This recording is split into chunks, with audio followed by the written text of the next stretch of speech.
Well, I'm involved in a lot of witness protection cases. Oh, talk about that some. Probably two of them really stand out. One was the Jimmy Hoffa case. I don't know if you remember Jimmy Hoffa. And I was in Baton Rouge, Louisiana. We had a Teamsters boss down there. His name was Ed Parton. And he decided he was going to testify against Jimmy Hoffa about jury tampering. And so we had a detail there for months and months and months with him. 24 hours a day, everywhere he went, up until the trial, and then during the trial. The trial was in Chattanooga, down the road from here. And he testified, and Bobby Kennedy was very much involved in the case. He somehow wanted to put Ed or Jimmy Hoffa away in the worst way, and eventually did. At the trial in Chattanooga, they finally found him guilty of jury tampering, and I forget, he was sentenced, I don't know how many years. But during that time, we wouldn't do anything on weekends. We were staying in a motel down there with this witness, several of us. And Bobby Kennedy came down there one time, and over the weekend, and of all things, well, guess what he wanted to do? Play football. Touch football. That was his thing. So we played touch football with Kennedy and a whole bunch of guys.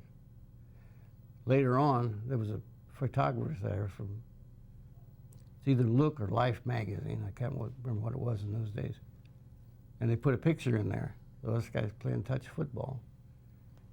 And on Monday morning, we got a call from the director. Said, you guys are supposed to be here protecting a witness. You're not supposed to be playing football for the press. So, football game was over. And that's all that happened, but he was a little upset about it. But that was a good job. Then another one was out on the East Coast in Massachusetts.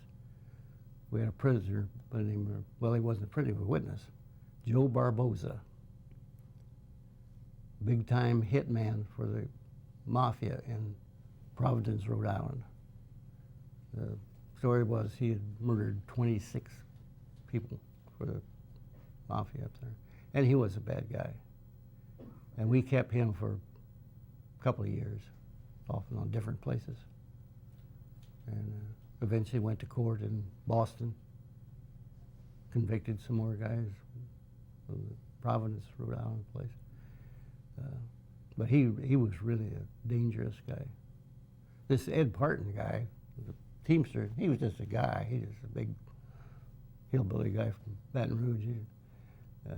That decided he was going to do something right for a change. But this Barbosa he's a real killer.